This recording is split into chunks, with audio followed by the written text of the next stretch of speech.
All right, welcome everyone. You're listening to What on Earth is Happening. I'm your host, Mark PASSIO. Today is Tuesday, June 15th, 2010. My website is whatonearthishappening.com. The network's website is revolutionbroadcasting.com. And I'd like to give the call-in number for this show. Anyone who wants to call in and talk about anything that they'd like. There are no taboo topics on this show. You could talk about anything. You could bring up the oil spill. You could talk about mind control, which is going to be a topic that I'm going to attempt to get into this evening. Anything you want, no taboo topics. Call in, hold on the line. I will get to your call as soon as I see it on the switchboard. So the call-in number is 724-444-7444. Once again, the call-in number, 724-444-7444. When you call, you have to punch in the call ID number for this show. The call ID number is 83515. Once again, the call ID number is 83515. So hopefully we'll get a few callers tonight. And I'll go right into the event announcements for the Philadelphia area, and then we'll get into the topics for tonight.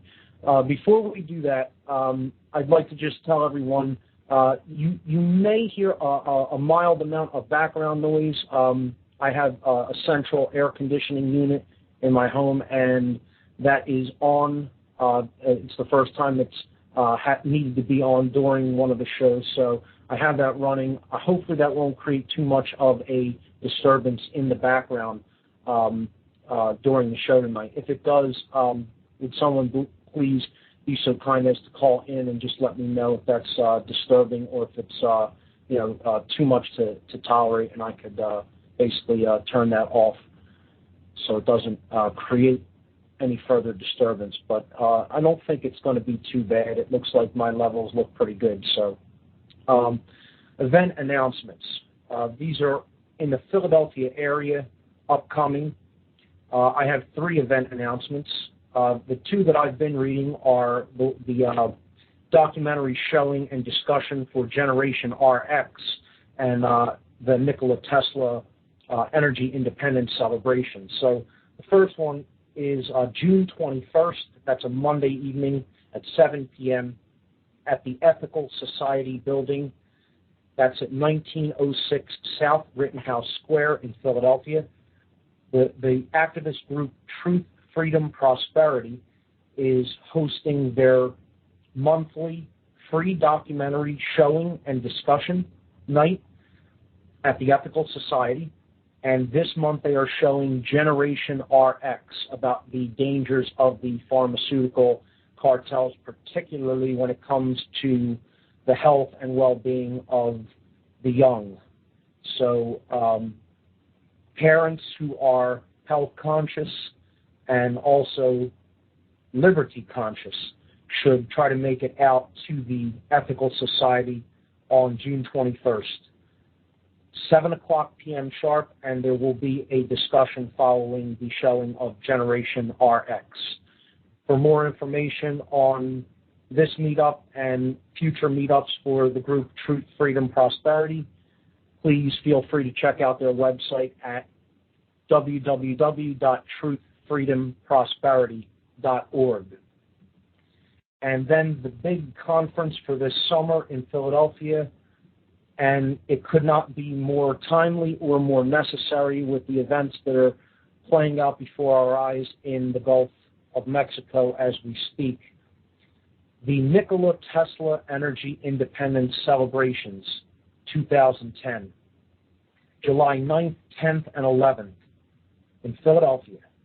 The Tesla Science Foundation will be bringing together scientists, inventors, and enthusiasts for a 3-day conference highlighting the need for a new energy paradigm. And I'll say, if we don't realize that we need to get off of oil, we need to get away from this, it's destroying the earth, it's causing us to be imperialistic and go out and destroy other peoples. It's just an unsustainable way of living and supporting our need for energy. And Tesla had the solution over 110 years ago, and yet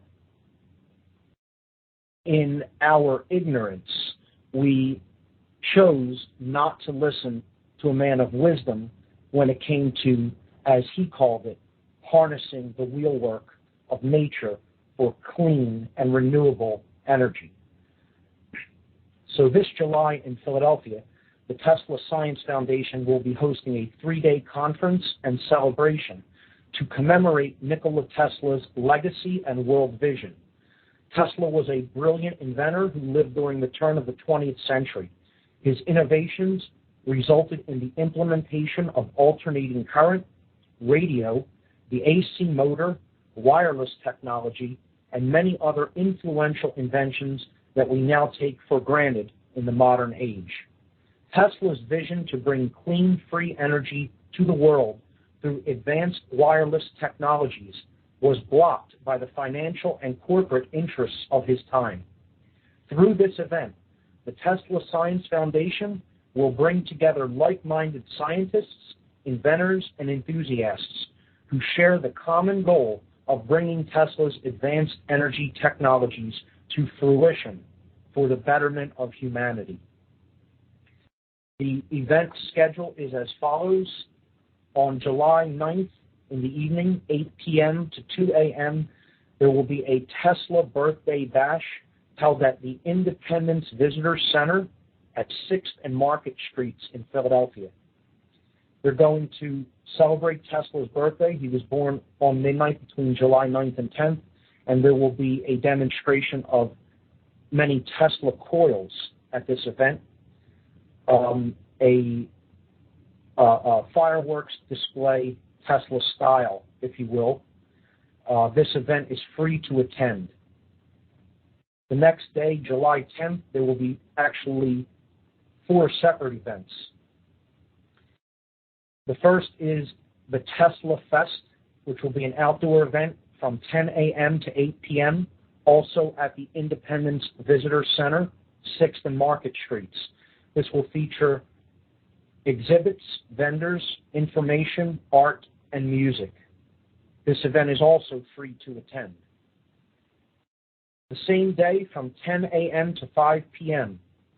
at the Free Library of Philadelphia at 1901 Vine Street, there will be presentations and lectures for the Tesla enthusiast to come and check out information on Tesla and his technologies. I have the honor of being the master of ceremonies at this event. I will be introducing all the great speakers. The featured speakers are Russell Anderson, Michael Kelly, Tatiana Militek, Michael Treat, Mano Davina, Michael Craner, and Brian Yetzer.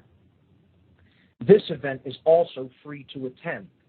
The main lecture hall at the library holds approximately 400 people, and we are hoping that we can fill it with this event because, as I've said, people really need to understand what is possible when it comes to energy creation and distribution, because we need a change in the way we are doing this. And the oil disaster in the Gulf is no clearer example of this. And if we're not waking up to that now, I don't think there's any hope for us as a species. But continuing with the event schedule, the same day, July 10th in the evening, from 6 p.m. to 11 p.m., there will be the reception, dinner, and concert at the Arch Street Meeting House. That's at 320 Arch Street. This will feature the classical ensemble known as the Divine Hand. They are a classical ensemble that is centered around the theremin instrument, which is an electronic instrument that generates incredible sounding tones. And you can check out more about them and their music at their website, www.divinehand.net. The pricing for this event is only $20 for both the dinner and the concert, and there will be many different styles of cuisine served. There will be a meat dish for those who eat meat. There will be a vegetarian dish. There will be a fish dish, and there will be a vegan dish. So, food for everyone's palate. Great music. Great people doing great work. So come on out and support the Tesla Science Foundation by buying a ticket for the reception, dinner, and concert at the Arch Street Meeting House on July 10th. Only $20. You can't beat that anywhere for a great evening out with great food and music and great people. So the final event is the Scientific Conference, which is kind of the meat and potatoes of the entire event, because this is where they're actually bringing scientists together, and these will be scientifically oriented presentations. In other words, not so much for the layman or just the general enthusiast, but for people of a scientific bent. So July 10th and 11th, the Scientific Conference will be ongoing from 9 a.m. to 5 p.m. both days. This will take place at 2 Liberty Place on the 32nd floor. 2 Liberty Place, 32nd floor, 1601 Chestnut Street in Philadelphia. It will feature at least 10 scientific presentations, possibly more. You can register for only $110 at the Tesla Science Foundation website. For emerging details, see the conference website at www.teslasciencefoundation.org, teslasciencefoundation.org, to keep informed about all of the meetups of the Nikola Tesla Club and the Tesla Science Foundation. You can join their meetup group at ntesla.meetup.com/38. That's ntesla.meetup.com/38, the number 38. So those are, I'm sorry, I have one more event announcement, and this is a preliminary announcement. This event is a long way off, but I'm going to start announcing it now because I'm going to promote as much as humanly possible for this event, because I am the person who is putting the event together. And this is going to be called Free Your Mind. The title was just selected, Free Your Mind, a conference on consciousness, mind control, and the occult. This will be taking place on April 9th, 2011.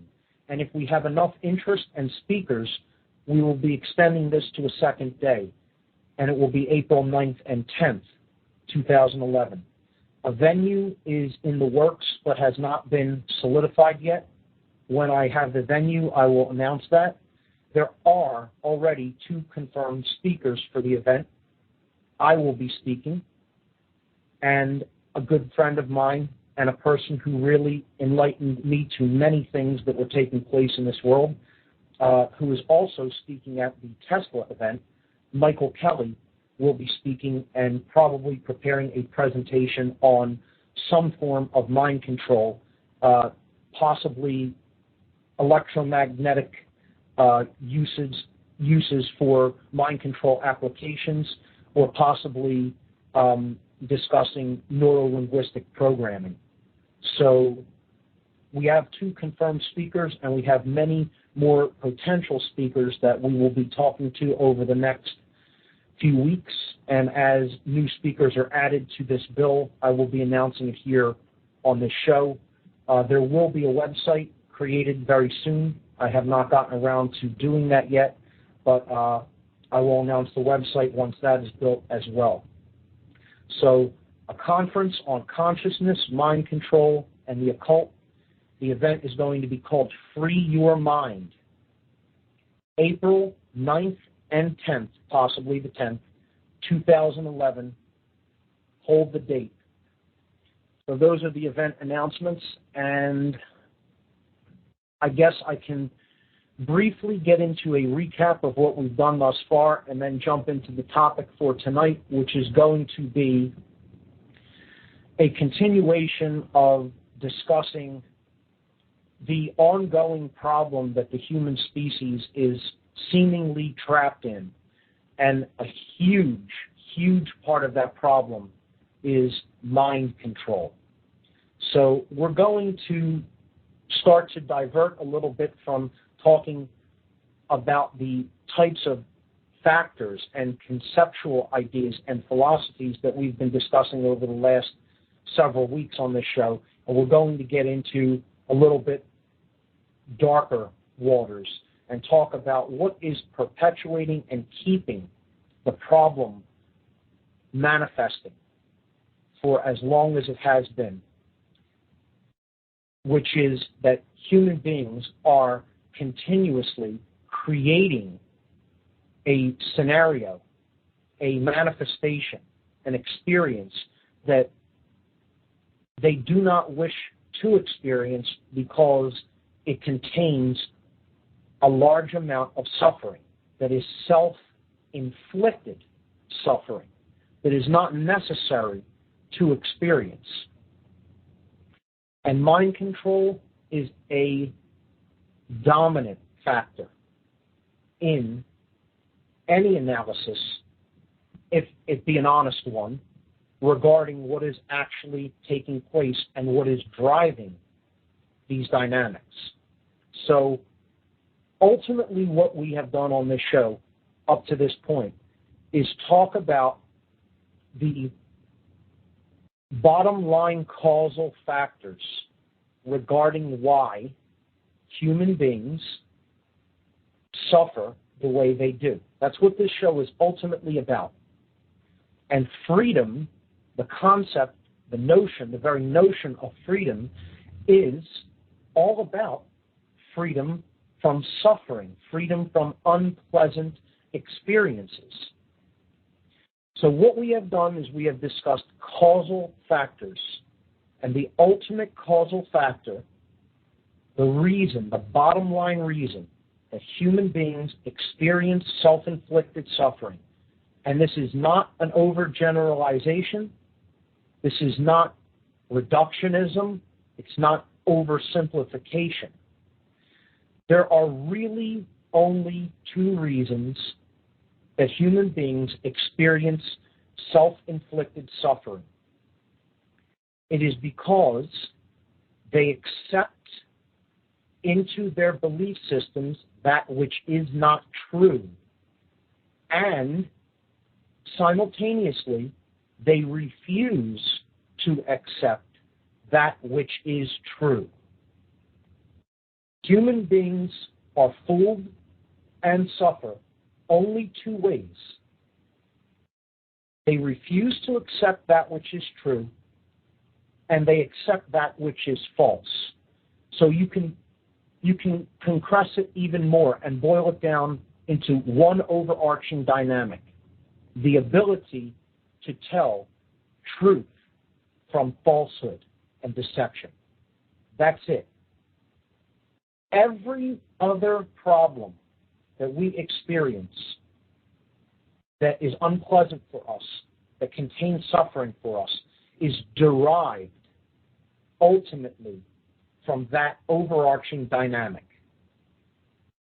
And there will be those who don't agree with that, who think that that isn't the case, and that's fine. But there are people who have studied this dynamic intently and intensely for many years. There are people who have written about this dynamic, who have, in their wisdom, tried to explain this to many other people so that they could avoid the pitfalls that we fall into constantly. And yet that wisdom is almost constantly rejected universally. But there are very few who do listen to it and have really been able to apply those principles and turn their life around such that they themselves do not inflict self-imposed suffering upon themselves.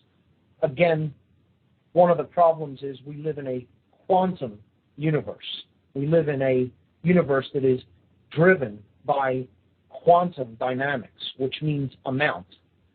So a very few people doing something can create an influence.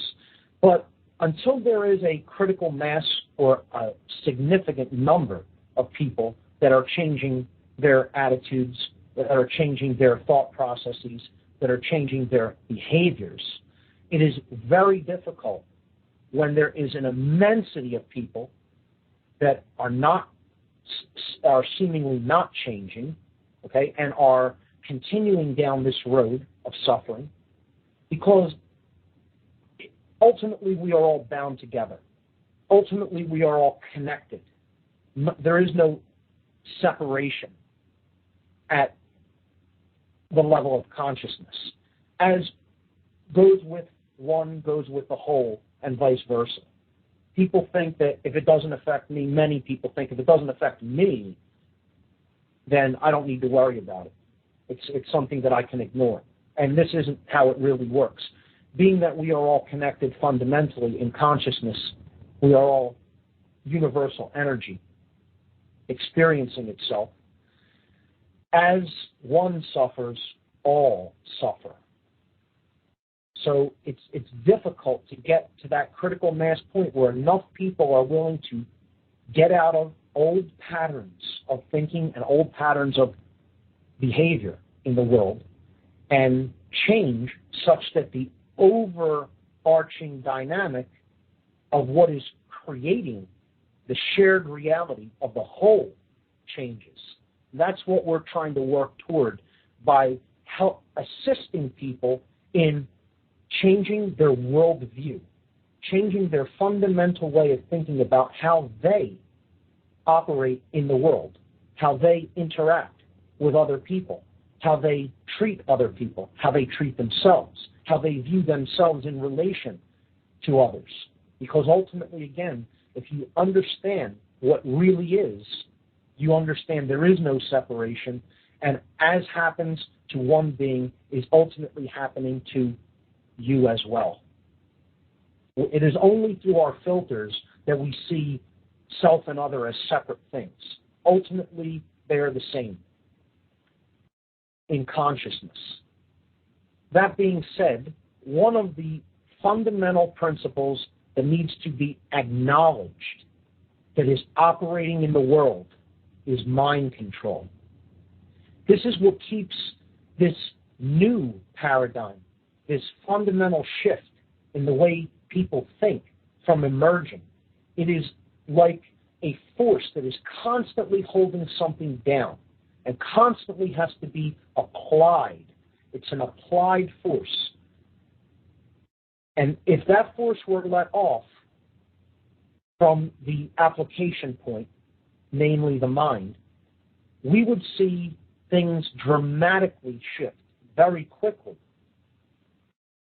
The problem is the forms of media that are out there in the world that most people are taking into themselves and making a part of them by what they are paying attention to are poisonous streams of information that are either based in pure ignorance or outright deception, knowingly.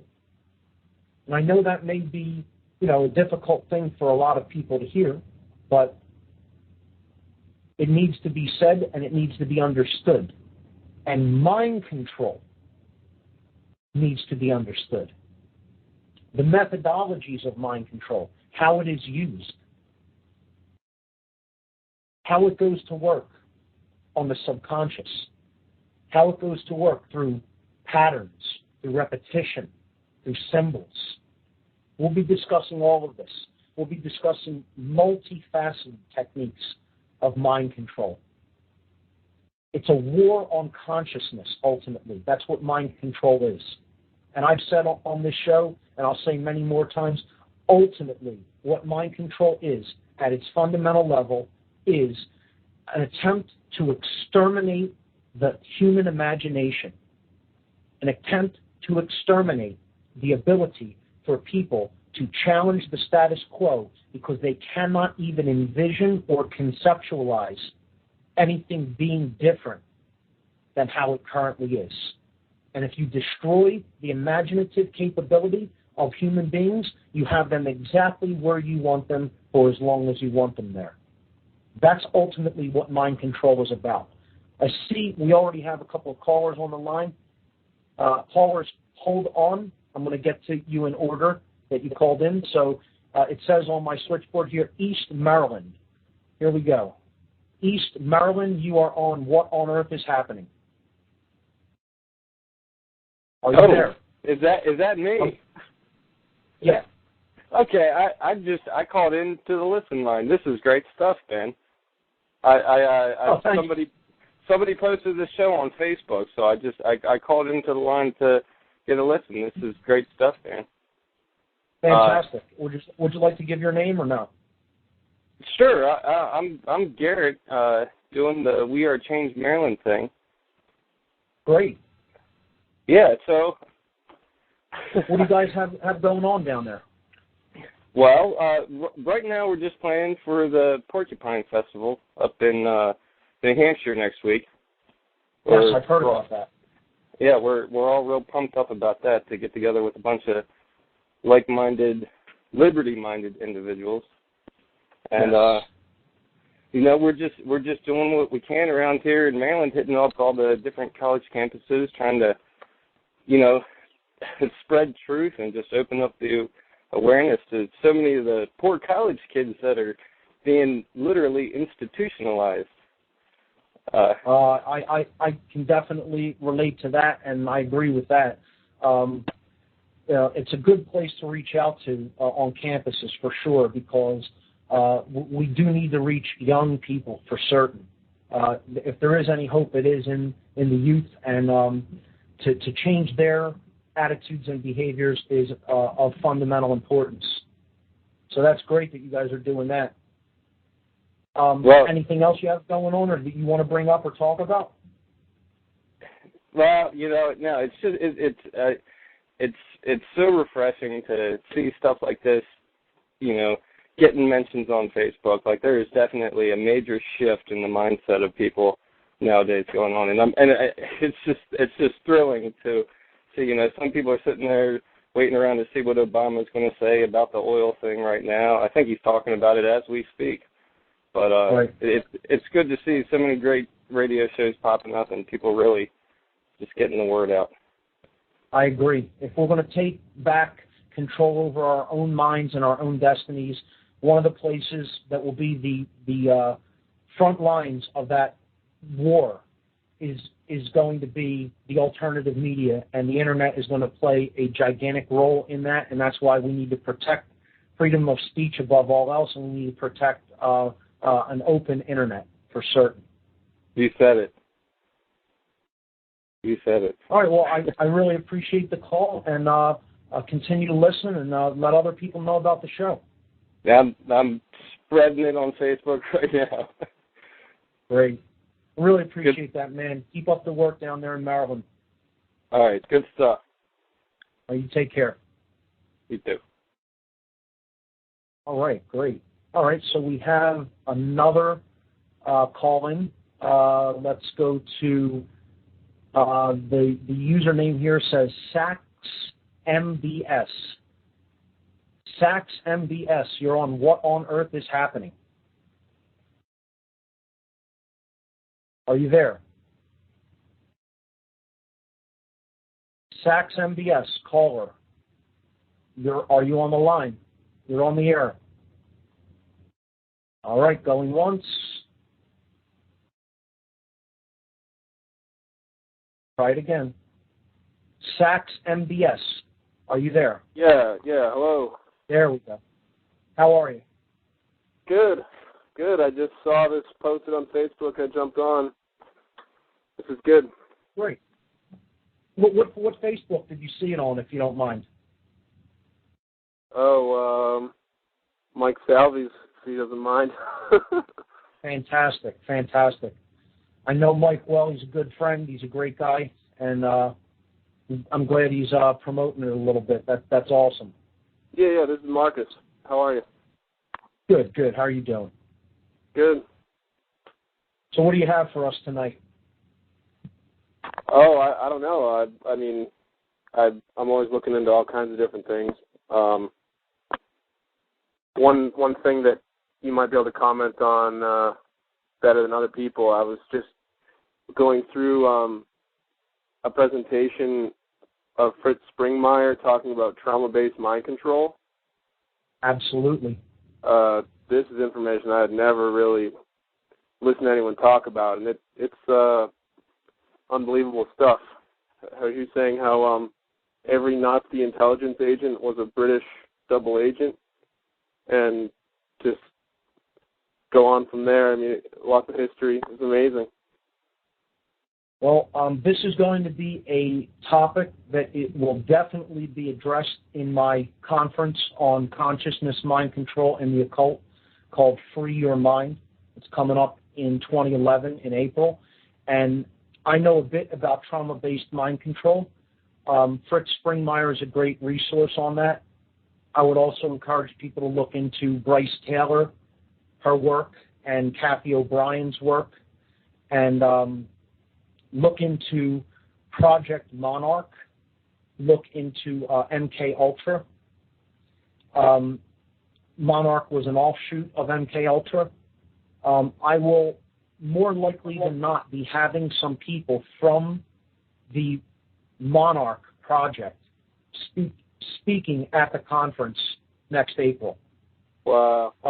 What trauma-based mind control, for listeners who may not be familiar with this technique, it is a physical mind control technique that happens through torture or some other kind of extreme violent action taken on the subject that basically, like an event, like an extreme car crash is blocked from the memory of a person so that they don't relive it. If it's so painful that they don't want to relive the memory, oftentimes there will be sort of an amnesic barrier thrown up such that the person cannot recall events that led up just prior to the crash or just after it. This can also be true with rape scenarios. It can be true with, brutal beatings or torture scenarios. And what trauma-based mind control is used to do is to create what are called alters, or compartmentalized regions of the mind that are essentially walled off from the rest of the personality. In other words, in an extreme torture environment that the person cannot physically extricate themselves from. They cannot physically get away from the actual pain in the environment that the torture is being done in. If this goes on long enough, eventually the personality fractures. The psyche actually splits into two parts or more parts. And one of them will be physically experiencing the torture ongoing in the physical dimension. But the other part, which is what the consciousness will sort of move into as a hiding place, so to speak, or as a defense mechanism, that part will be an alternative personality that will not be present and experiencing physically the torture as it is taking place in the present moment. So it's a defense mechanism of the psyche to fracture the personality. This has been referred to in the past as MPD, multiple personality disorder. Psychologists and psychiatrists no longer call it that.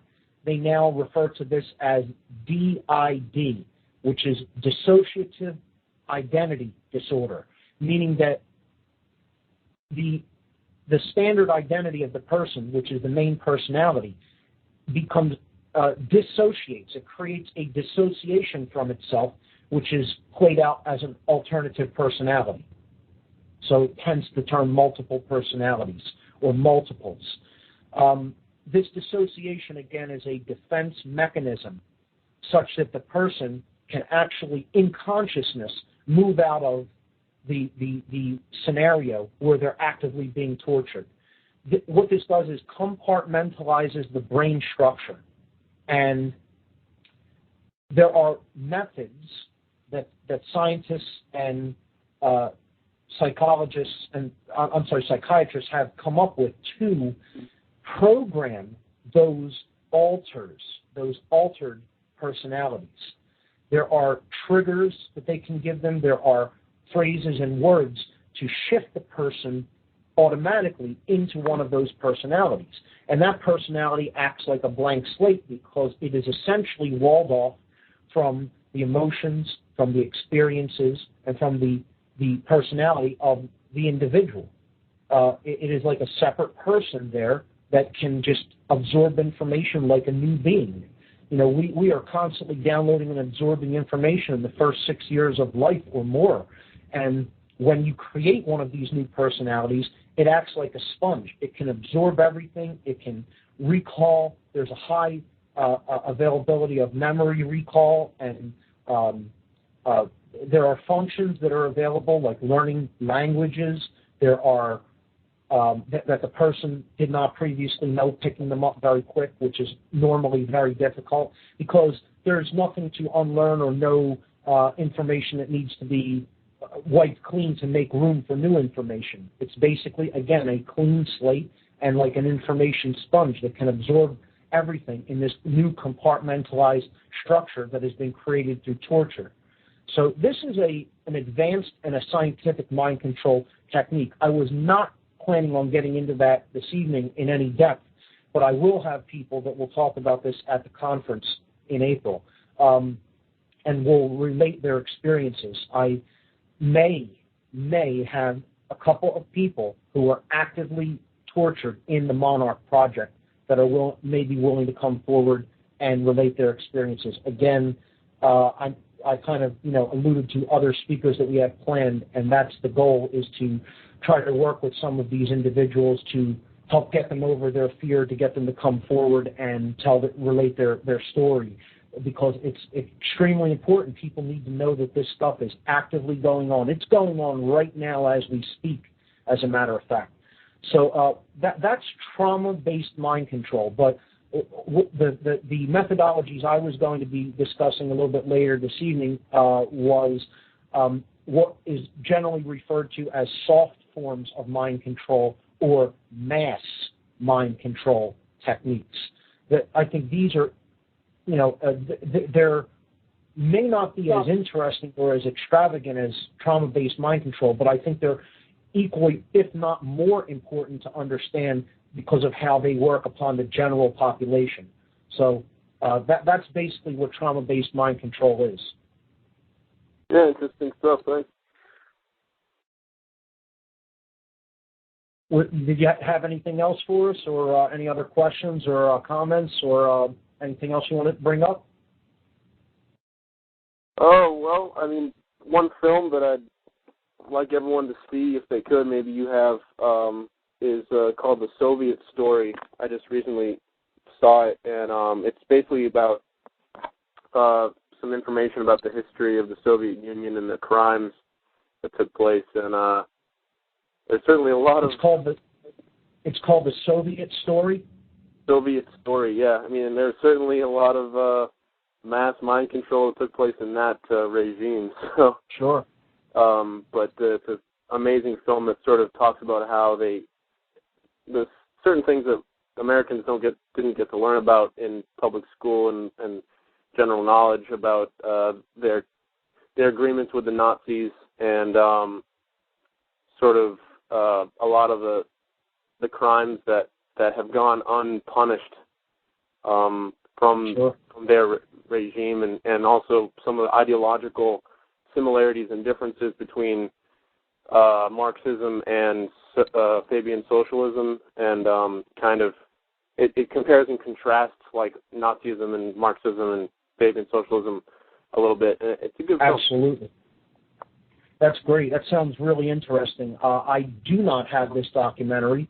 I have thousands of documentaries in my collection, but this is one I have not seen yet, and I will definitely look it up and watch it, and I thank you for the recommendation. It sounds great, and like you said, those two ideologies are,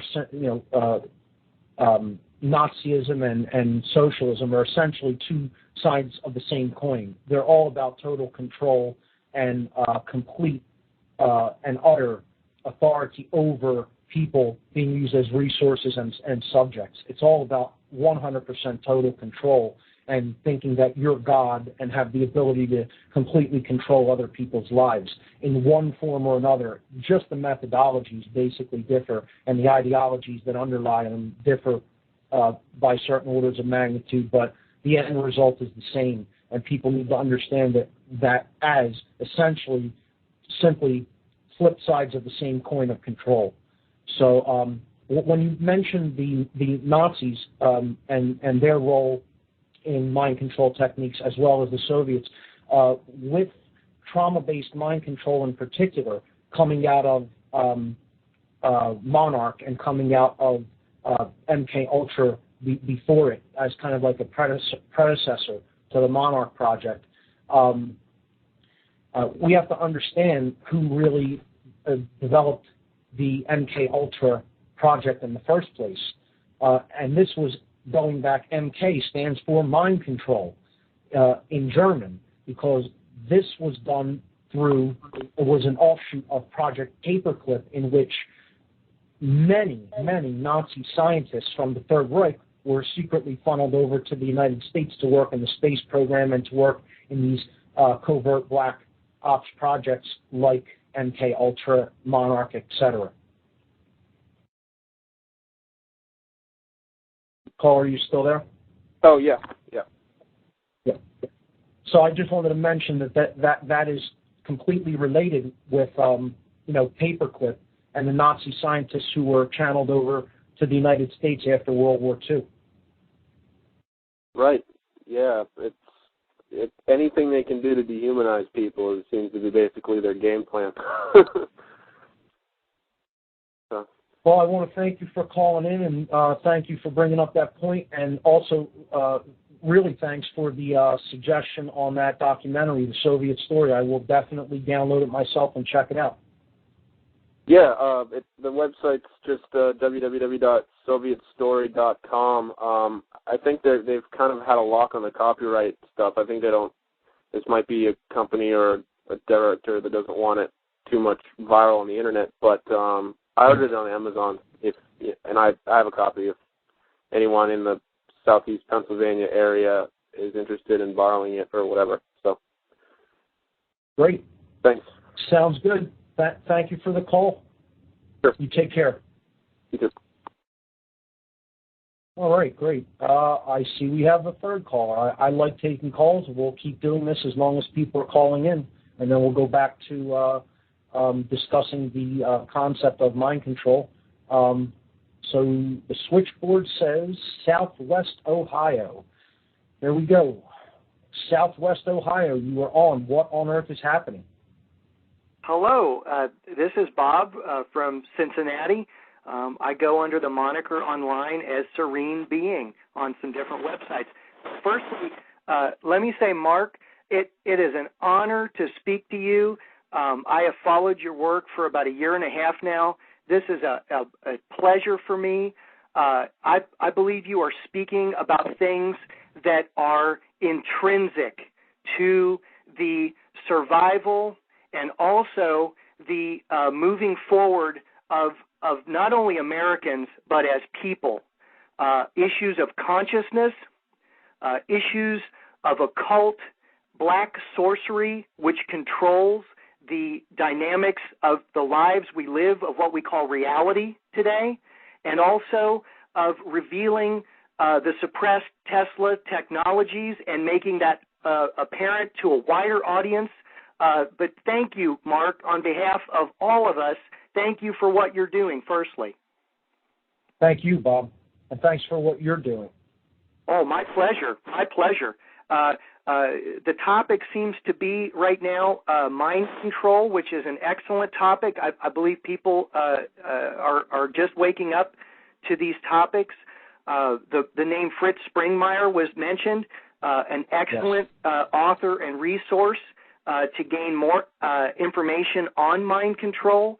And you spoke of the creating of altars and the immense, intense trauma-based mind control that the Illuminati / New World Order / Black Ops creatures use to create their puppets, marionettes.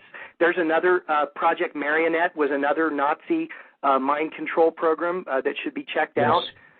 But a wonderful topic. Now, on a offshoot of that topic, Fritz Springmeier was an associate or a collaborator or met a man named John Todd, who you probably are aware of, Mark. Todd was I've heard of him.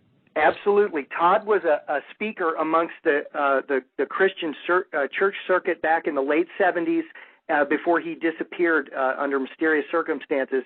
But Todd, I just wanted to point out, he spoke of what's going on now. The Illuminati would crash their own businesses, their own economies to foment and bring in this New World Order. And I think we're witnessing that now, a complete collapsing, a triggering, almost like the 9/11 buildings, a planned demolition, a planned deconstruction, or demolition, I should say, destruction of their businesses is occurring around us. Somebody brought up a great topic or a great idea. Well, it's not great, but it's just interesting to note that with the collapse of BP, which we're witnessing right now, because that's what's going to happen to that company. Now, I'm not shedding any tears, believe you me, but what is going on, it happened to GM earlier in 08 going into 09, which was basically as the company collapsed, the first people that will be affected by the collapse of the company are the aged retirees who depend on the pension system. And that's exactly what's going to happen. They're going to squeeze BP dry, and that's only going to precipitate an acceleration of the collapse of the British economy through the pension people who are completely dependent on BP as a source of income. But that's a side issue. I just wanted to put that out. I totally agree with that. I totally agree with what you just said. They are going to try to do this in a very scripted and a very controlled way. And this BP thing may definitely play into that plan to take down the world economy in a controlled way such that people cry out for the solution and they then present themselves as the savior, the classical Hegelian dialectic or chaos magic scenario. Absolutely. And Mark, to move back to chaos, and I know I'm all over the board because this is my first call to you. And like I said, I'm very excited to finally speak to you. I believe your work is seminal to where we are now as people consciously waking up to the reality, the disreality we live in, and the ability for us to move forward. I mean, you're talking about consciousness, Tesla technology. These are the two pillars of which we're going to latch on to move forward. And I'm so proud of you. And whatever happens from this moment, you are an excellent person. And I'm not going to sit here and praise you all night, even though it's not falling on deaf ears. But thank you again. Thank you for your work, Mark. But to move on to a different topic or a subtopic, I just want to touch, and I'll let you guys get right back to mind control, which is excellent. That's why I don't want to take up much of your time. But I want to move back to your presentations, which is on the whatonearthishappening.com website. These were excellent presentations, opening my eyes personally to the black sorcery of which we find ourselves under, the black sorcerers who are housed within the intel communities, which are the black adepts of the 21st century, black sorcerers who used magic and ritual and symbols and meaning to create 9/11 to work it into a ritual of the first order. And if one has not seen Mark's work, I would direct them to the second part of your work. Mark, if you could give the title out of that presentation, of the 4-part presentation that you had. It was occult. Occult influence, mind control, and astrotheology is part 2. Absolutely. Excellent work to bring one up to speed, to understand how occultic black sorcery is a part of our reality. And most people have a difficulty in accepting that. Oh, well, that's all hugabaloo. That magic, that's all in Disney movies. Well, Walt Disney was a adept of the high Masonic order. Walt Disney, and through his Disney World and Disneyland, is used even to this day as part of the trauma-based mind control, creating altars and reinforcing these controlled creatures. God bless them. I pray for their souls. But Walt Disney, his movies are used for vehicles of mind control. The most famous, Fantasia, 72 minutes of the most ridiculous, meaningless, artfully done, don't get me wrong, but the audience came away, every one of the audience came away saying, what was that all about? Well, to this day it is known, it is used in for children as they use them in these creating of altars through horrific trauma-based mind control. But I didn't want Walt Disney to get off the hook as he is part of the problem in his whole operation, as if everybody cannot see in the logo of Walt Disney the 6 comprised as the first part of the D, the I dotted, the 6 above it, and the Y curly cueing into a 6, forming the Trinity 666, of which I won't even touch. Most people are understanding of that. But Mark, keep up the great work. I will listen to your work, and I look forward to calling again. Thank you so much for taking my call. Bob, thanks for calling in. You have a good night. Yes, sir. All right. So that was, I'm trying, okay, there we go. All right, so that was Bob in Ohio, and I thank you for your kind words, Bob, and I would just say, I do appreciate the fact that you find it valuable what I'm doing, and again, I would just state, I'm just a messenger. The message is what is important. Actually understanding this information and getting it out there to people, and basically living it. That's the important thing. Who it comes from isn't nearly as important as the quality of the message itself. So that's what I aspire to do, is to put a message of truth out there that can help people to understand what's going on and change it for the better. And that's what I will continue to do. Just put it out there, and if people take it and they run with it and they change things for the better, wonderful. If they can't deal with, hearing something that is seemingly in total conflict with their current view of reality, and they, do not want to accept it into their worldview, no one can make them do that. That's what free will is all about. But I would suggest that we may be in for a very bumpy ride if we cannot collectively bring this message to many, many, many more people. So with that having been said, I don't think we have any other callers, but again, callers will take precedence. In case you haven't noticed, I like taking calls.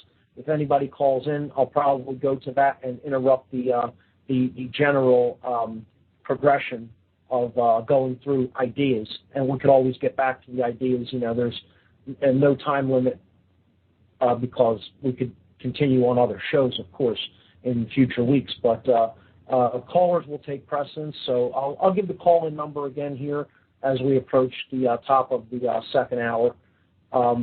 If you want to call in, no taboo topics on this show. You can talk about whatever you want. The call-in number is 724-444-7444. Once again, the call-in number, 724-444-7444. When you call in, you have to put in the call ID for this show, which is 83515. The call ID 83515. All right. So the topic for tonight, we've gotten into probably the aspect that I would have talked about last when it comes to mind control techniques, which was trauma-based mind control.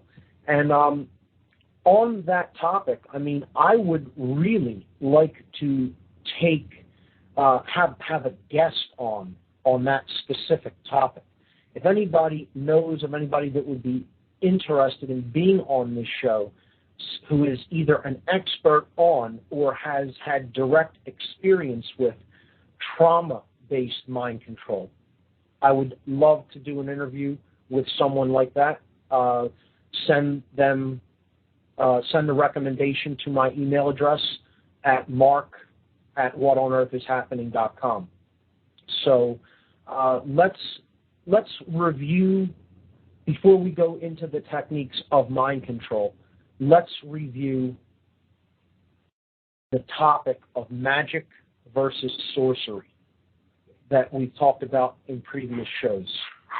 So magic and sorcery both, we defined in previous weeks as the science and art of influencing change to occur in accordance with the will.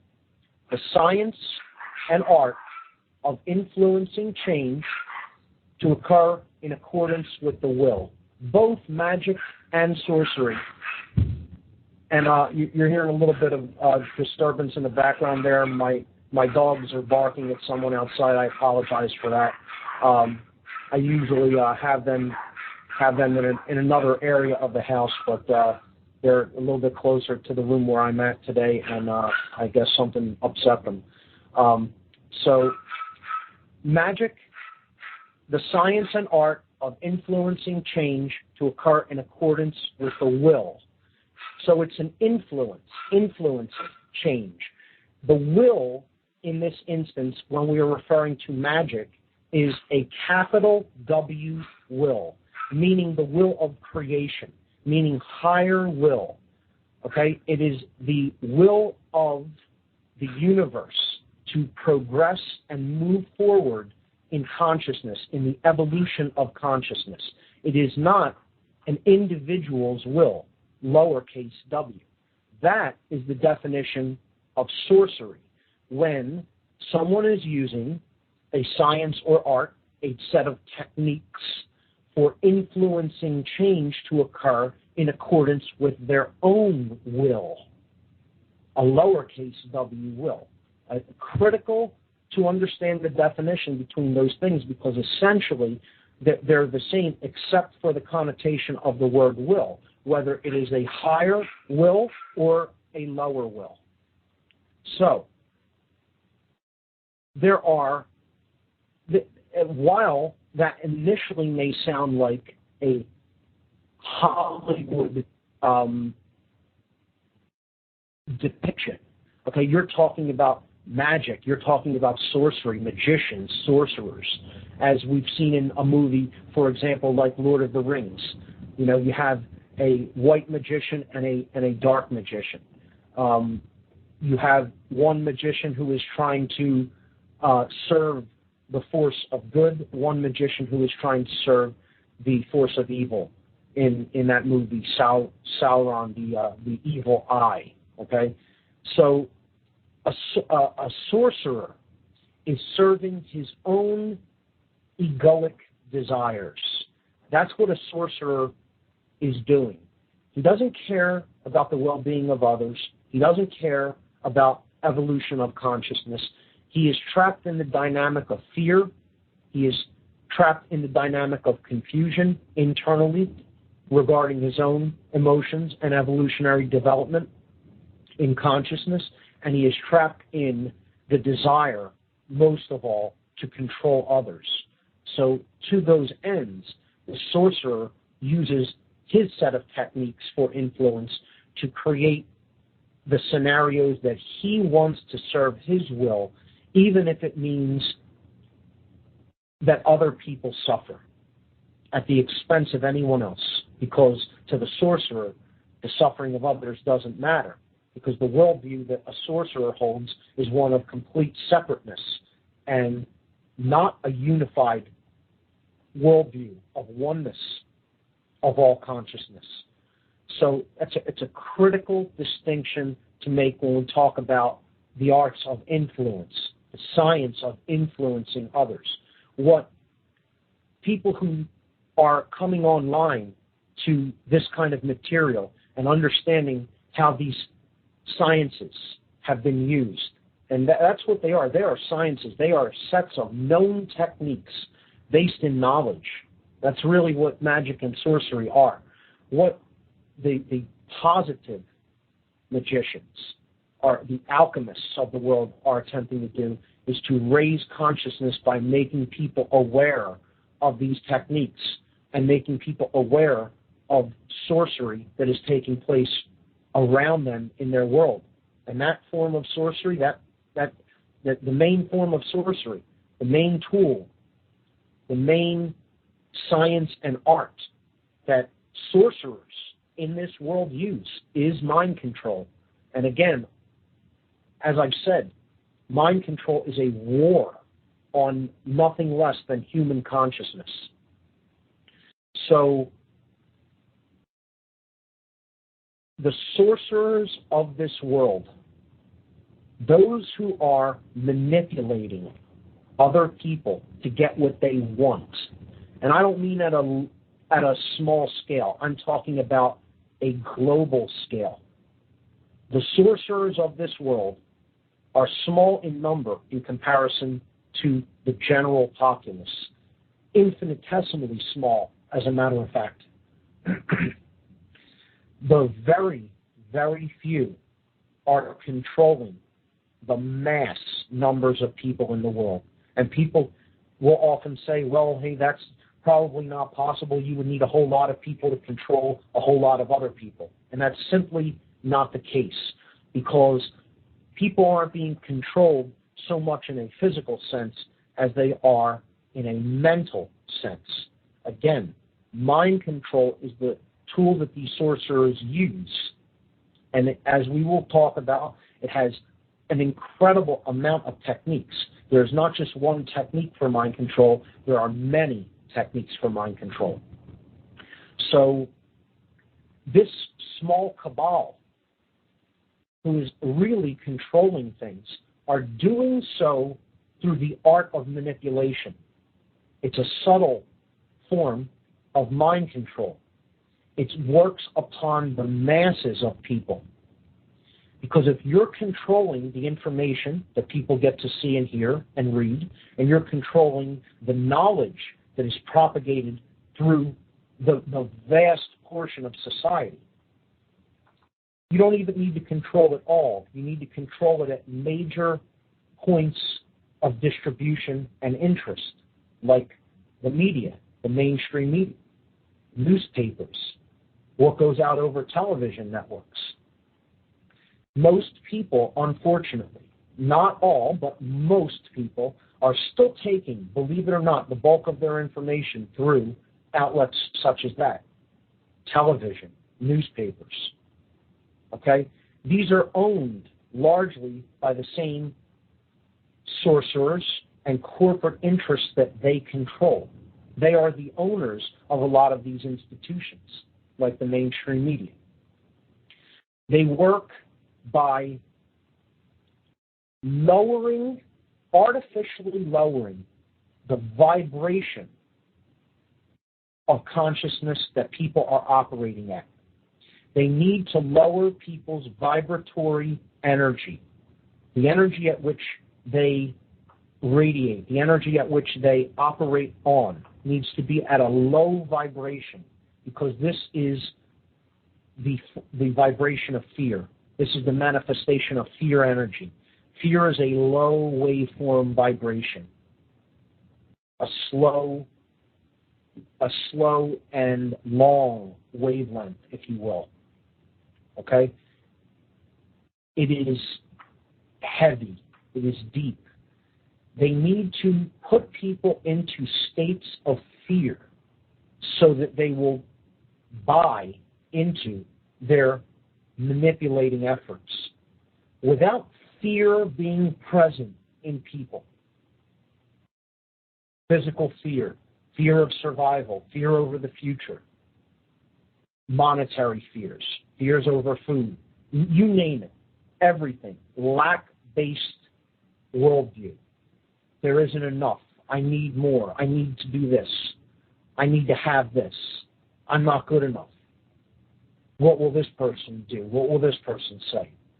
All fear-based mentalities, fear-based ideologies. This is the main form of mind control. Ultimately, all mind control is based upon this principle. The overarching principle that in order for a sorcerer to control, and by a sorcerer, again, I mean someone who is skilled in the science, the techniques of influencing other people to get what they want, to get them to behave in certain ways such that they prosper at other people's expense. The sorcerer, the manipulator, prospers at the expense of the people that he is manipulating, he or she. So that's the main thing to keep in mind, that this small group of controller sorcerers trapped in their own consciousness in the dynamic of fear, they're also in this dynamic. They're also in that energy. Their goal ultimately is to make everyone as miserable and cut off from true self as are they.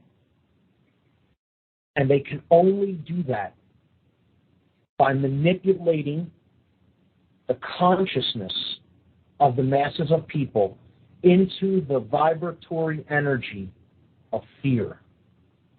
That's the only way they could possibly get us to cut our own selves off from our true potential and our true understanding of who and what we are, and to get us to serve their agenda unknowingly in the vast majority of cases. So this brings us to, in any mind control propagation, in any methodology of mind control that is going to be used, you're always going to be using people who do not understand what your ultimate agenda is. So it will be like the blind leading the blind. It will be mind-controlled people helping to mind control other people.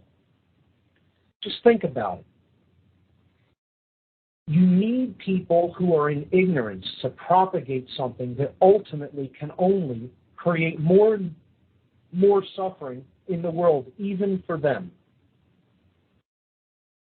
To get them unknowingly to cooperate with an agenda. This is done, and I'll use a word that I used previously when I started talking about trauma-based mind control, and it's very appropriate that this is how the system would work. They do this through something called compartmentalization.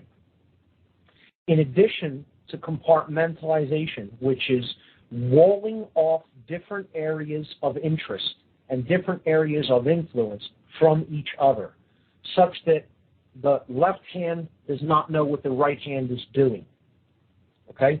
That's compartmentalization. You hear about this in military operations. You hear about this in defense projects that are being worked on, being developed.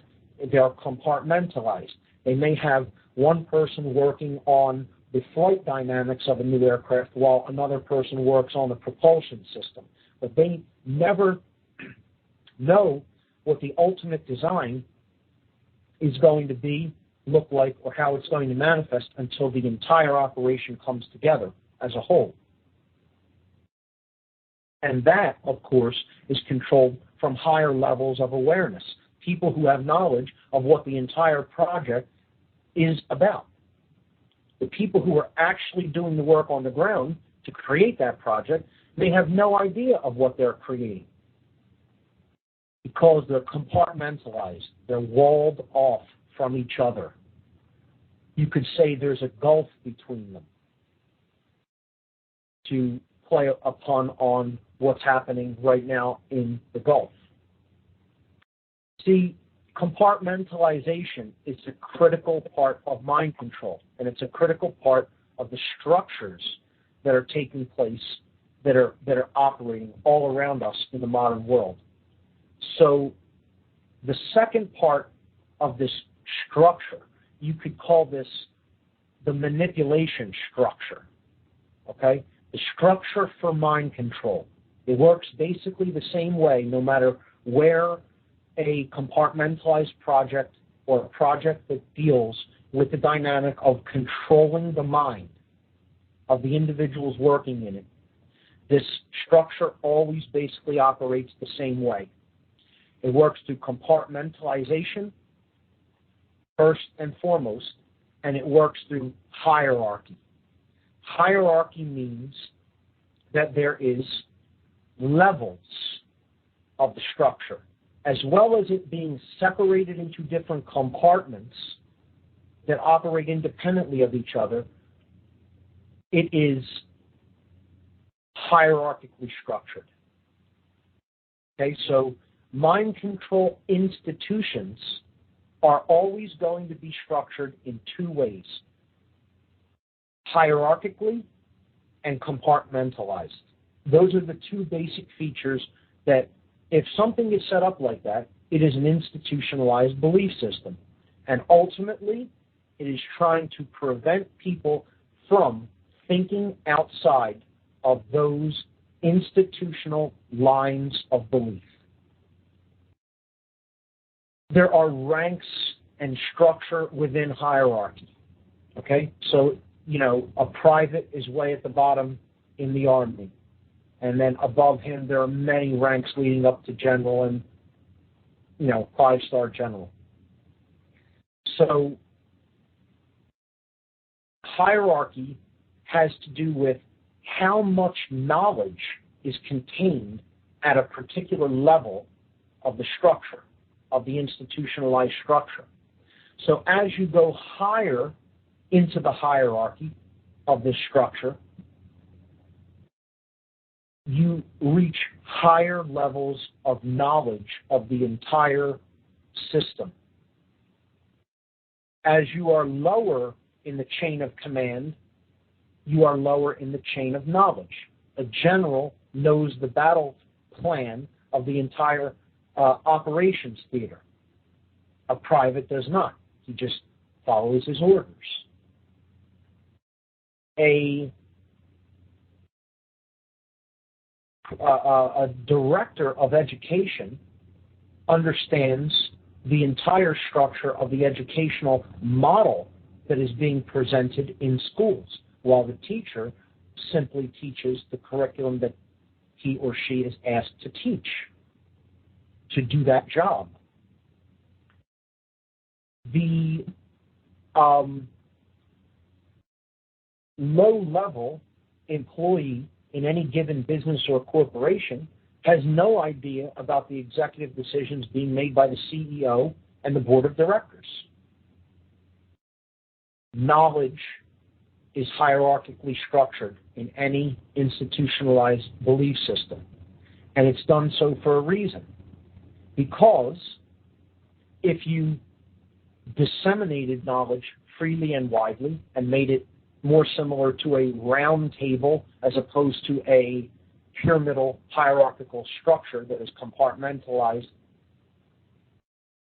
you would not be able to direct all of the energy of all of those people nearly as effectively as if you had centralized decision-making and centralized control over the people that comprise that structure or institution. So this works the same in any institution. It doesn't matter whether it's military, business, education, politics, religion. You name the institution. It is set up and it is structured according to these two basic principles: compartmentalization, walling off individuals from each other in the project, and hierarchy. meaning the higher you go, the fewer the people are involved, and the higher the knowledge that is contained by those few individuals. So they can pull strings from the top up. They make a decision at the command level, at the executive level. The CEO makes a decision. That decision is passed down and propagates down to all the way down to the most insignificant of workers in the corporation. It's a top-down hierarchical structure. In what is actually taking place on this planet right now, the top level of this pyramid I would describe as sorcerers, black magicians. Okay? These are individuals who have perfected the science and art of influence to create change in accordance with their own will, and could care less about the will of any other people, and certainly could care less about the will of creation. They want to profit, they want to prosper, they don't care who suffers. They are pulling the strings from the top up, sending their decision-making and their orders and their commands down to lower levels beneath them that often contain people that are well-intentioned and do not understand the agenda at the higher levels of the structure that I've described. They just want a paycheck, the people down at the bottom levels. They just want to go along to get along because, hey, I don't want to rock the boat. I don't want to stir up trouble. I just want to keep my head down, make my living, have my house, have my car, have my food, and it doesn't make a difference what I'm a part of. Why should I rock the boat? I have it good enough. Well-intentioned people who have absolutely no idea, because of the compartmentalized and hierarchical nature of the structure they're involved in, of what they are being used for. And that's what these sorcerers, that's what these manipulators do. They use people. And when they can no longer use people for the agenda they want to use them for, they throw them away like a toy that they're done playing with, or a bone that they just picked clean. Because they don't care about other people. They only care about themselves. And they're not interested whether they just used up a person and basically tossed them aside when they were done with them. Doesn't matter to them in the slightest bit.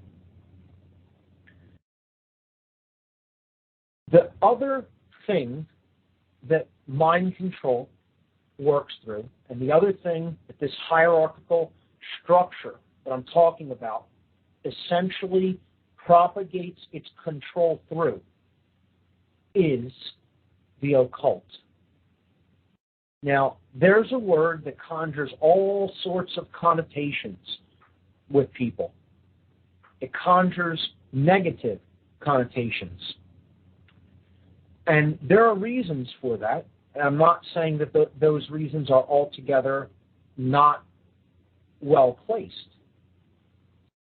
However, this is a word manipulation game that is actually played by the very sorcerers who are controlling things and who are manipulating people and events in this world. The word occult, connotatively in most people's minds,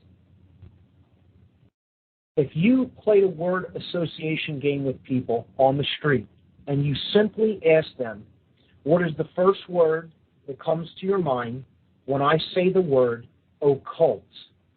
Occult. O-C-C-U-L-T.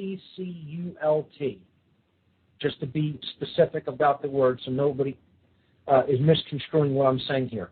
The word occult. O-C-C-U-L-T. If you ask most people, your average person on the street, what does the word occult mean to you? Or what word do you associate with the word occult? Almost invariably. Now, a few people will associate it with something different or random, or may not even know what it means at all. But I guarantee you, if you do this little word association game with most people, the word that they will most often associate with the word occult is the word evil. And again, there's a reason for that. When you look at the origin of words, and we'll be talking a lot about, I've already brought up this in past shows, but we will definitely be discussing the origins of many words and how in words there is great meaning that we don't traditionally ascribe to that word, that we don't understand because we don't know where the word came from, where it was derived from, its etymology, as it's called. The word occult, O-C-C-U-L-T, is derived from the Latin language, and it comes from a Latin verb, occultare, O-C-C-U-L-T-A-R-E, occultare. Now, if you take any Latin dictionary and you open it up to the O section and you look up the verb occultare, occultare means to hide or to conceal from sight, to hide from view. So, the form of that verb, occult, simply means hidden. That's all it means. The word occult means hidden from sight. Okay? Look at the word. Occult has in it the root of ocular, O-C-U-L-A-R, ocular, which means related to the eye.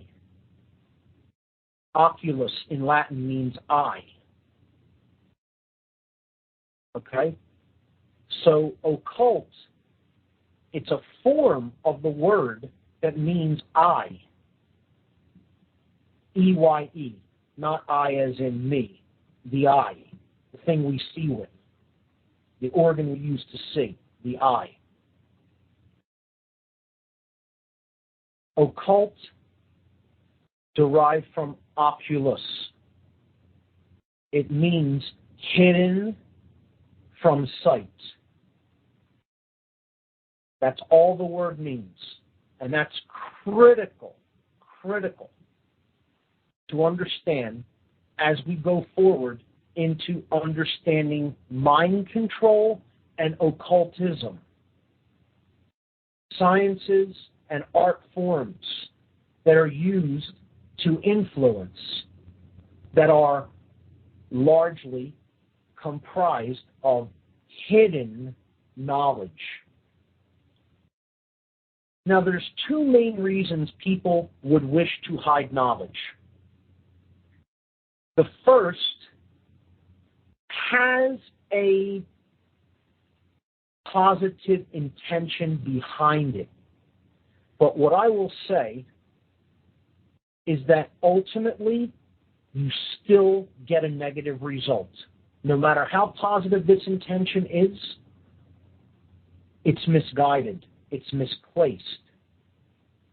People who will hide knowledge for this reason do not understand a deeply an important principle of natural law. Okay? And the first reason that people will hide knowledge is they believe that knowledge in the wrong hands may be used completely irresponsibly or dangerously. Okay? I'll say that again. The first major reason that people will hide knowledge from others is because they believe that if they have certain knowledge, that they would use it in an irresponsible or dangerous manner. Now, that's a seemingly well-placed intention for hiding knowledge. However, it always ends up backfiring. It always ends up in some form in a disastrous outcome. And for occultists that may be listening to my words and may be listening to my work over previous weeks and in my presentations, take heart of what I'm saying. When you hide knowledge and you think of it as your own, you think of knowledge as belonging to you, and you may do what you wish with it, no matter how dangerous it may seem if it were to get into the quote-unquote wrong hands.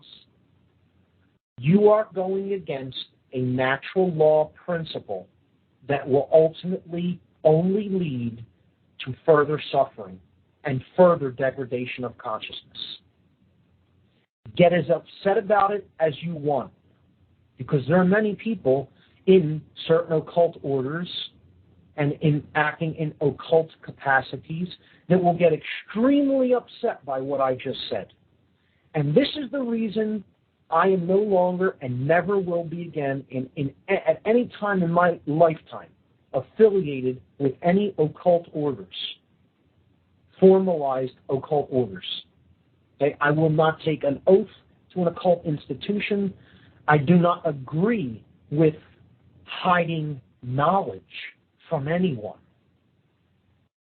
And there are certain occult, even if they are positive in their intent, occult orders that will say, this knowledge is ours to protect. That's the thinking. They say, we're the ones who will mete this knowledge out to people that come asking for it. We're the keepers of it. Really? Well, I would suggest that's why the world is the way it is today. You're getting exactly what you created through doing this. This is the big failure in all of the ancient mystery school traditions. What they descended into was ego when they started believing erroneously that they, meaning this group of occultists, of people who have hidden knowledge in their possession, are the owners of said knowledge. They went into deep ego, seeing themselves as the owner of information. Really, you're the owner of information.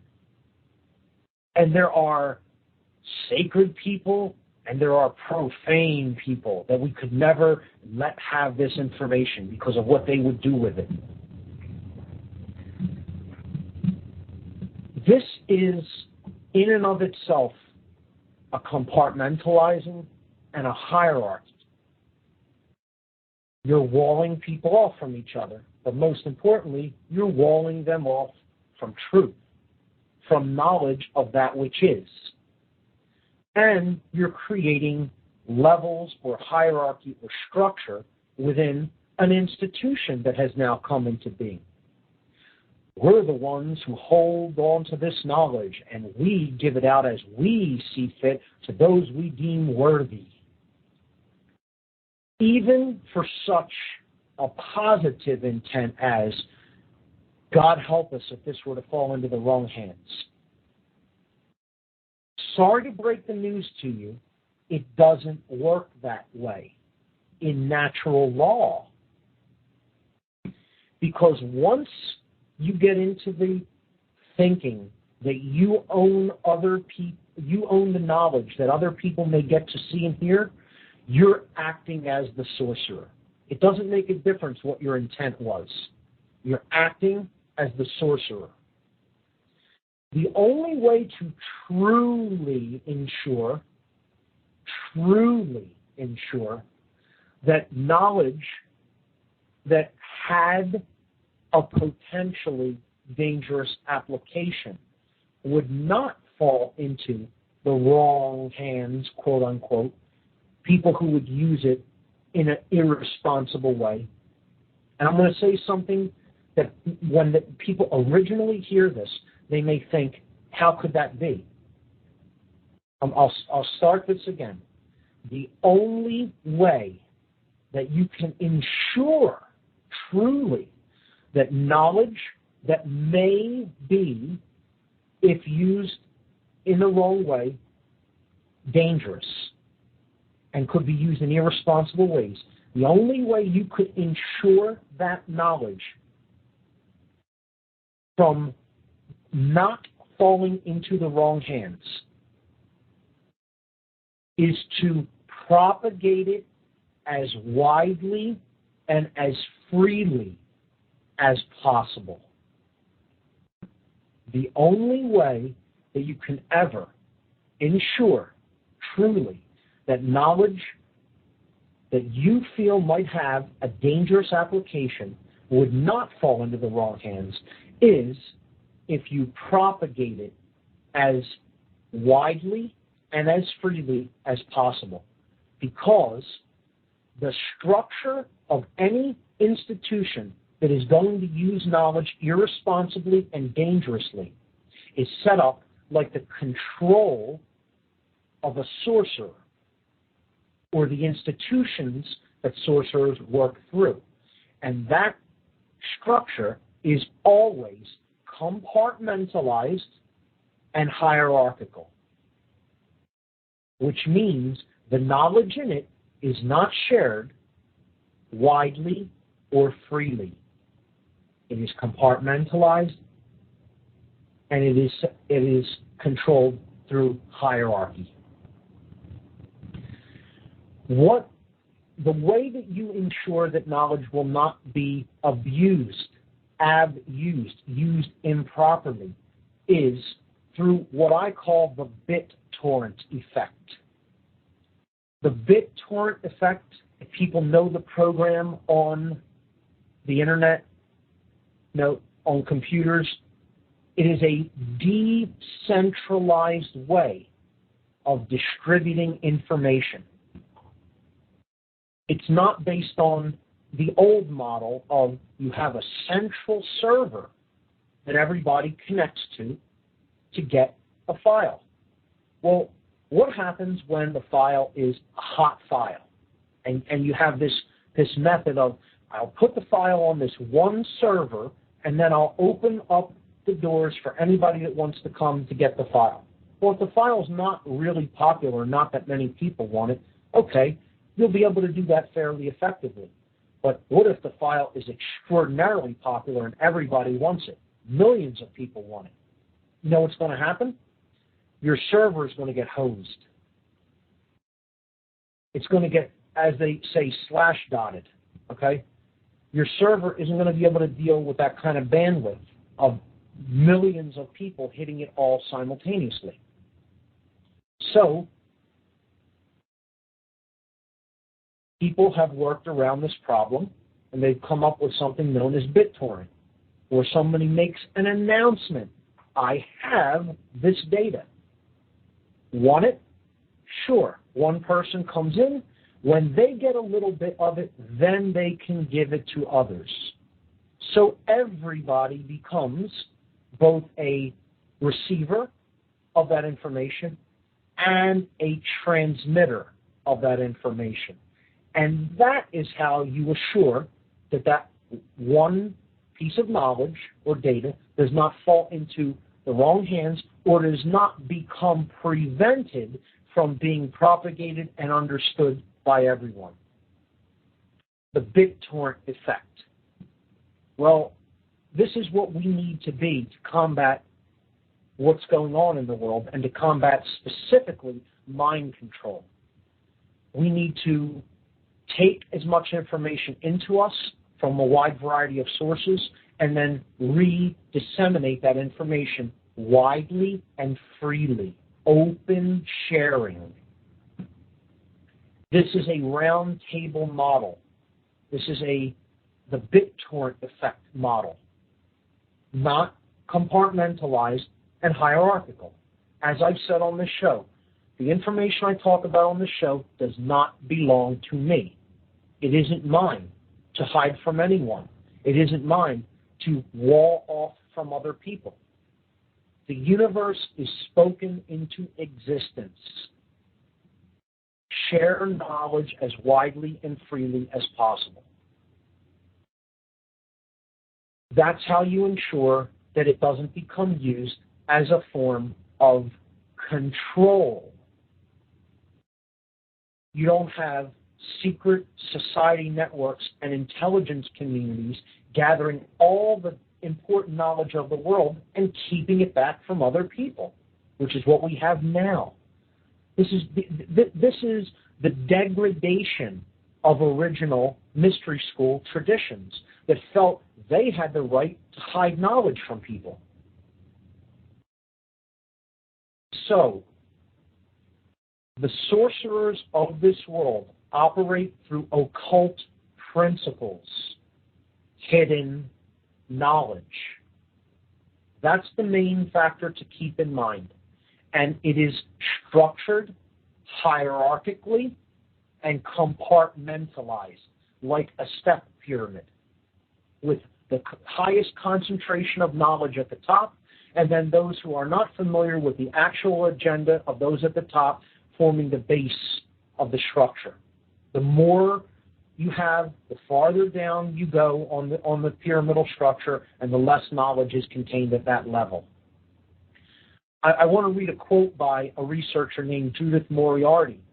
She described this hierarchical structure, an occult pyramid, if you will, with the very, very knowledgeable at the top and the ignorant masses forming the base in base consciousness at the bottom. She said that the greatest conspiracies of our world are not actually hidden. They are not actually hidden or occulted. They are just fragmented into different pieces, like a puzzle, like a jigsaw puzzle, right before our eyes, in plain sight. Think about that. What prevents us from realizing this structure and understanding the hidden knowledge that it works through is mind control.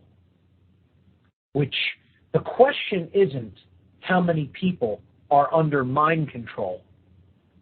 The real question we need to be asking is how many people are not under mind control. Because there are way, way, way more people in this world who are operating under mind control than whose minds are actually free and clear of externally imposed influences and erroneous belief systems that they are completely attached to. So with that being said, I'm going to take a break from the topic, and I see we have a caller on the switchboard. D. Schuyler, you are on. What on earth is happening? D. Schuyler, are you there? Hi, Mark. How you doing? Hey. My name's Devin, and I've been listening for 5 weeks now from my friend Kevin Tinfoil. Great. You made a comment about teachers earlier, and it caught my ear. I was just like, what? And then I was really, really deep into your discussion. You're right. I mean, I believe that there's a greater amount of people under mind control, and that, I mean, what is the opposite of a cult if it's the people who are not, you know? The opposite of occult is not hidden. The opposite of occult is done in the light of day for all to see, not trying to hide anything. Occult simply means hidden from view. Occultists of both kinds, positive and negative. There is such a thing as positive occultism in its intent. See, how it actually works out in the real world, though, is because occultists, in this elitist sense, believe that they have the right to hide knowledge from anyone they deem, since they currently hold it and other people do not hold it, is they are still basically creating a chaotic scenario, because this is not in keeping with natural law principles. You don't own the knowledge of the universe. No one does. I don't own this knowledge. No. And there's nothing for sale on my website.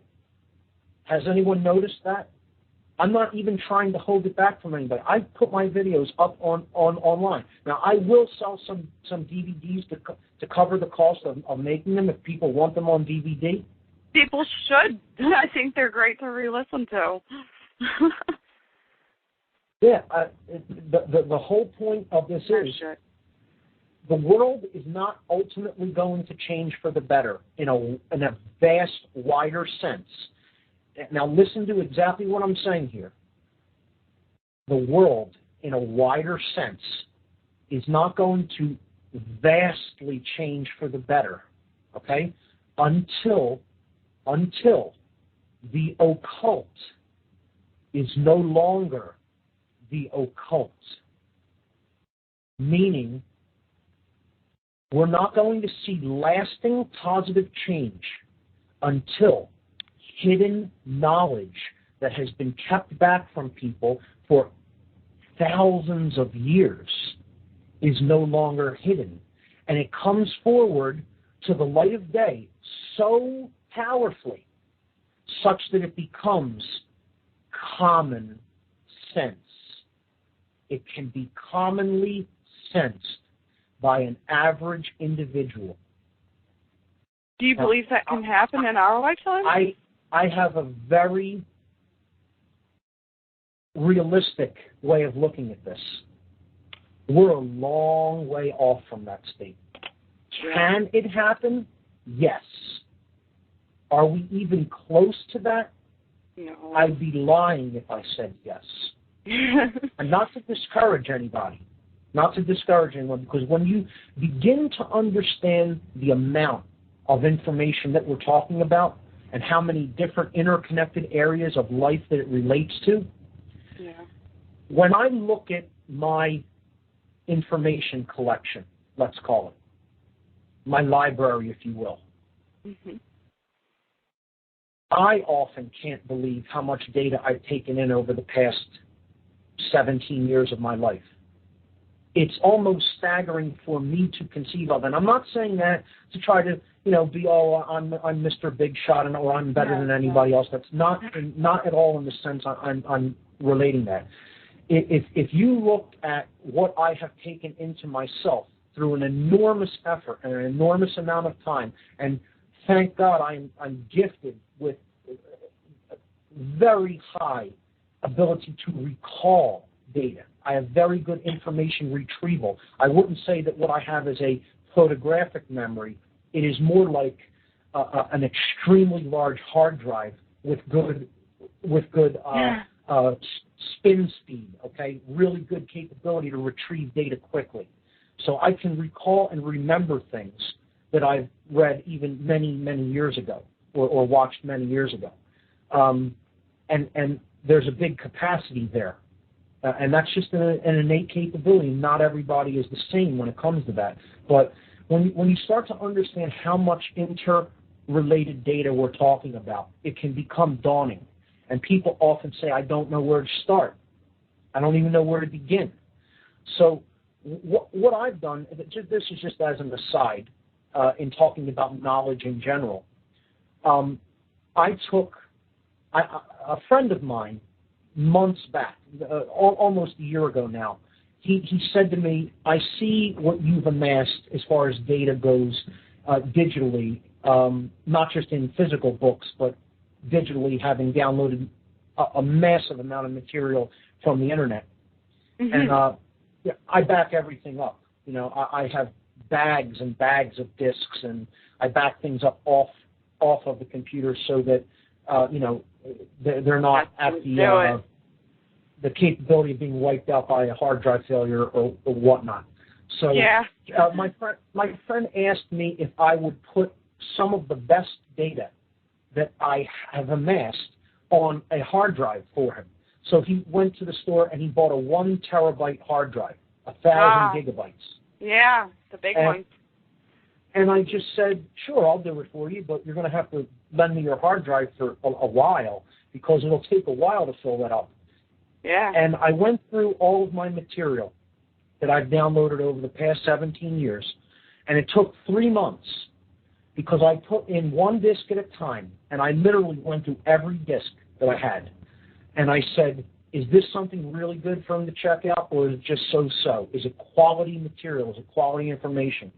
And I would load that on the drive. Every day, a little at a time, over 3 months, whenever I had spare time, until I went through my data collection, my digital collection at least, and I filled to the capacity a 1 terabyte hard drive with books, with audio books, with lectures, with podcasts, with videos, you name it. If it's of importance to the events that are taking place on Earth, it's on this drive. And I make that available completely for free. To anybody that wants it, you get in touch with me, you send me a drive, I'll get it out there. I'll fill it up and get it back to you. Just like your radio show. Right. Just like your radio show. You have it right there. You bring what you have. Knowledge doesn't belong to me. Yes. Well, it's all of ours. So that's the importance of understanding what the occult is. It's hidden knowledge. It has been hidden from the human race for thousands of years, and ultimately what it is knowledge of self. That's the bottom line about all of this. It is knowledge about how we work and operate, and it is knowledge about how our consciousness expresses itself in this construct that we call physical reality to have experience here. And sadly, that's what occultists throughout time have attempted to hide from other people, whether they're positive intention to say there are some dangers in how this works, so I have to be the steward or the caretaker of it to make sure it doesn't fall into the wrong hands, or for extremely negative and malicious intentions to control other people externally. What about teachers? Yes, I'm sorry? Teachers? I just finished college after 6.5 years, and I became a teacher, and I was caught by your teacher comment. I'll try and say this real quick, because I feel like that there's a new era of teachers coming out that are bringing multiple resources to the classroom, that are going beyond that curriculum that the upper, the magicians are bringing to us. It's in Philadelphia, and I want to kind of, that's a lot of schools, but I want to get into it because I think that this new era of teachers that's moving forward could change that for us. Now, are you talking about teachers in the wider sense of just knowledge in general of the world, or are you talking about teachers working in the school systems, the actual education systems? I really feel, and it's biased because of where I got my education, which was 2 different schools. But I really feel that teachers are getting more education about how to modify curriculum so that it meets the needs of their students, so that the students are interested. They don't want to learn one story. They want to learn all the different stories. How can I say? I would hope more teachers would start thinking outside of the box of what they're asked simply to propagate down to their students, and would try to come up with some kind of creative ways of reaching them at different levels, particularly in the creative sense and in in the creative thinking sense, in critical thinking skills and capabilities, and teaching them to question. You know, the educational model in this country has largely been diverted to outcome-based education, which is basically preparing a student to be a unquestioning worker. Yeah. I don't want to do that for my students. Right. I mean, I want that for them, but I want more for them. Yeah, like teachers are constrained in a lot of ways in the modern educational system. If they start going outside the box, people will crack down on them. Yes, absolutely. You're watched by that eye, Sauron. It's there. I guess I just feel that the recent, maybe in the last, because I did go to college for a long time to get a bachelor's degree, so I've seen the education programs that they're modifying them so that teachers are teaching student-centered instead of based on these print-out curriculums that we get. I'm not going to say any of the big names, but I could list 10 of them. That you're supposed to read and you teach this and that's it, and really boring for the children. I think education in college is going beyond that to show professional teachers in any field how to do something different. I think part of the solution is that we have to look at education as something that simply doesn't happen exclusively within school systems.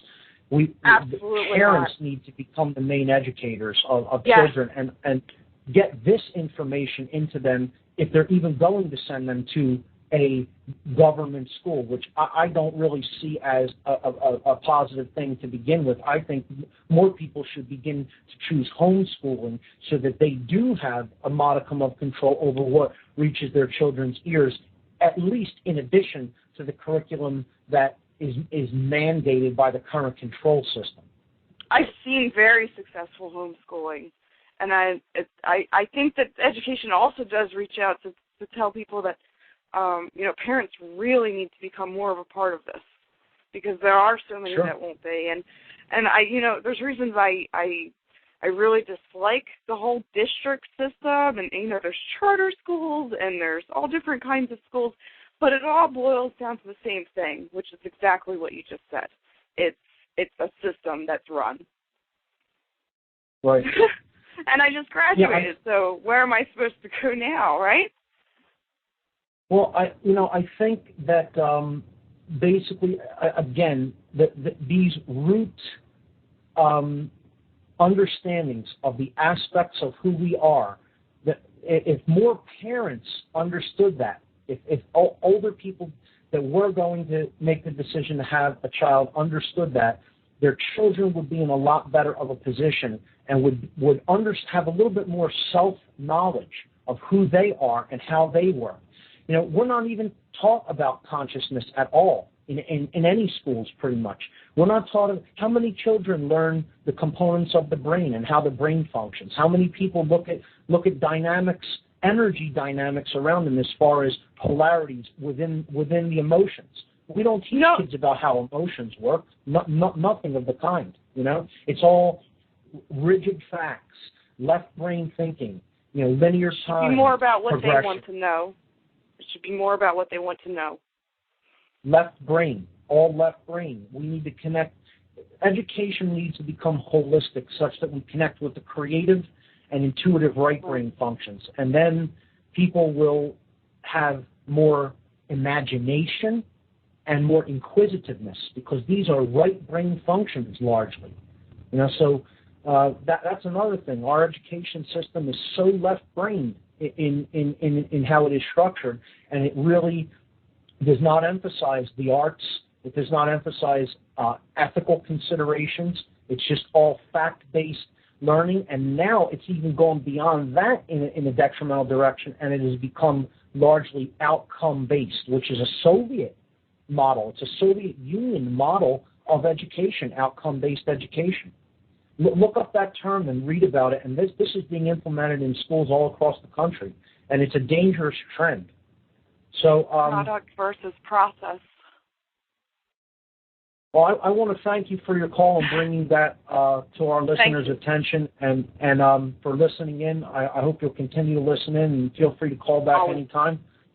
Thank you. Great. Thank you very much. Have a good night. You too. You take care. All right.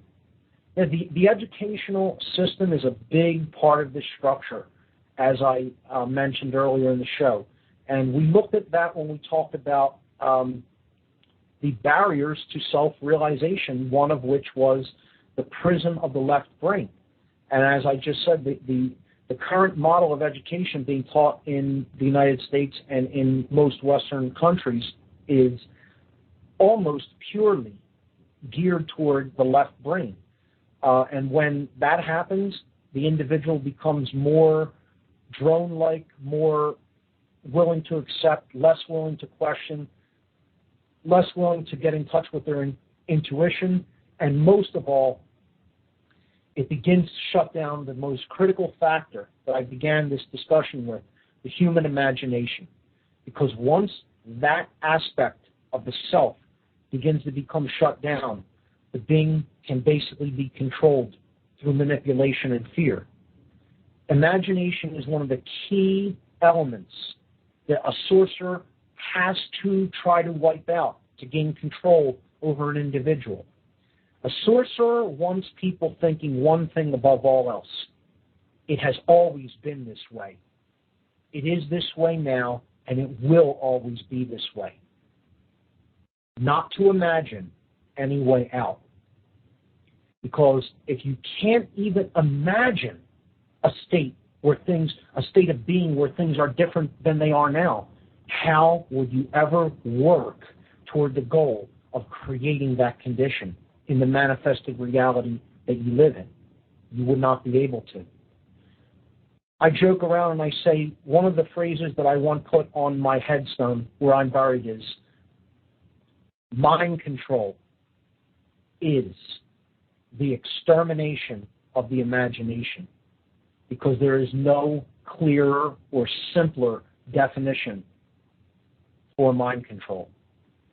So I think we've done a very decent job today. The callers all were fantastic today. I encourage people to call in more and whenever you feel like it. I like taking calls. I think it creates a good rapport with the audience, and I think everybody that's called into the show has had great things and interesting things to say. So I'd like to encourage that to continue. Anyone that has any potential guests for the topic of mind control, please email them to me. And I think we've done a decent job covering the structure of hierarchy and how the occult basically works through hidden knowledge. Next week we will go in depth into some mind control methodologies and techniques. So that's all the time we have for this show. Thanks everyone for listening.